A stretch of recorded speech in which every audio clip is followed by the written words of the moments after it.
पौधे होते हैं अंगूर वगैरह के, उन बेलों को जाकर झूला झुलाओ, यानी कि उन पर झूलें, बैठ जाएं। यूं ही प्यारी चिड़ियों अभी और गाओ, मैं बेताब हूँ मुझको जलवा दिखाओ, मैं बेताब हूँ, बहुत ही ज़्यादा एक्साइटेड हूँ, मुझको जलवा दिखाओ, मैं गुमराह हूँ मुझको रास्ता बताओ, मैं गुमराह हूँ, मुझे रास्ता नहीं पता है, मुझे रास्ता बताओ। ना झिझको ना सहमो ना कुछ खौफ खाओ, झिझको नहीं, हेजिटेट ना करें, ना सहमो ना कुछ खौफ खाओ, मेरे पास आओ मेरे पास आओ, यूं ही प्यारी चिड़ियों अभी और गाओ। जोश मलिह आबादी।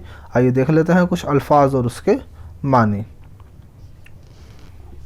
गोता लगाना यानी कि डुबकी लगाना, बर्ग पत्ता, कुंज, कोना, गोशा, दिल लुभाना, कहते हैं दिल के गोशे में यानी कि दिल के कोने में।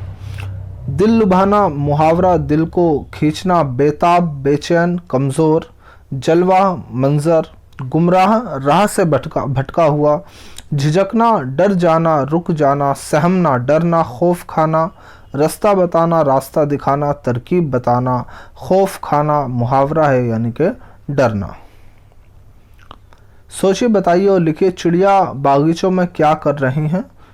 चिड़िया बागीचों में उड़ रही हैं, चहक रही हैं, चहचहा रही हैं और गा रही हैं। इसमें इस नज़्म के दूसरे बंद में शायर ने चिड़ियों को फुदकने और चहकने का जिक्र कैसे किया है? दूसरे बंद में शायर ने जोश मलिह आबादी ने कहा है, फुदक कर इधर से उधर दूर जाओ, चहक कर इधर से उधर पर हिलाओ, यानी कि फुदक कर उछल कर इधर उधर दूर भी जाएं, फुदके भी बैठकर चिड़िया कभी उछलती हैं, और चहक कर साथ ही साथ चहके भी, चहक कर इधर उधर पर हिलाओ।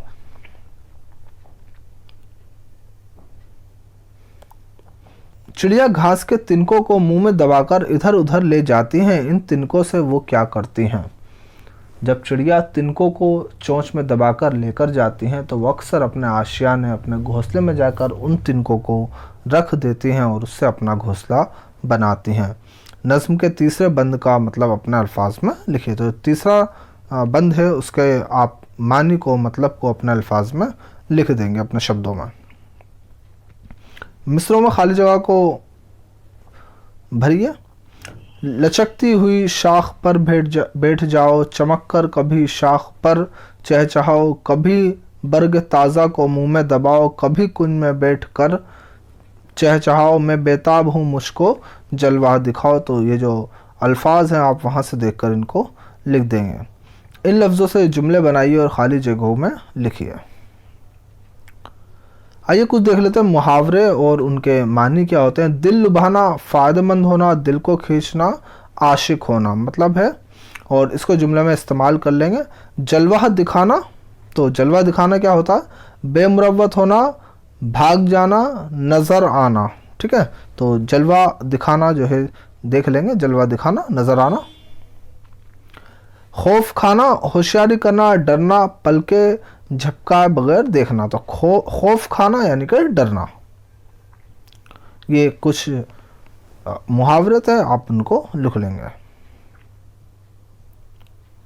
अब मुज़क्कर और मोनिस हैं, कई बार हम बता चुके हैं। मुज़क्कर जो होते हैं मेल अल्फाज होते हैं, जो मेल होते हैं मैस्कुलर होते हैं, पुरुषवाचक, और जो मोनिस हैं जो फेमिनिन होते हैं, उनको जो है आप स्त्रीलिंग को मोनिस में लिख देंगे।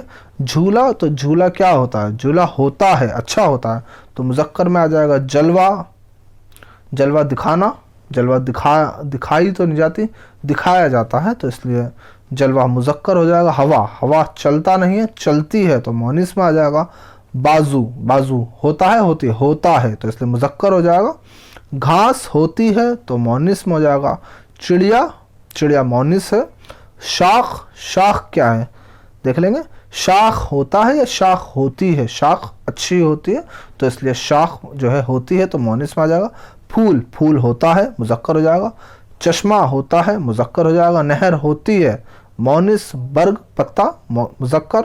मुंह होता है, मुज़क्कर। महक यानी कि खुशबू, तो महक मोनिस में आ जाएगा। रास्ता, रास्ता होता है, मुज़क्कर। दिल होता है, मुज़क्कर। Bell bell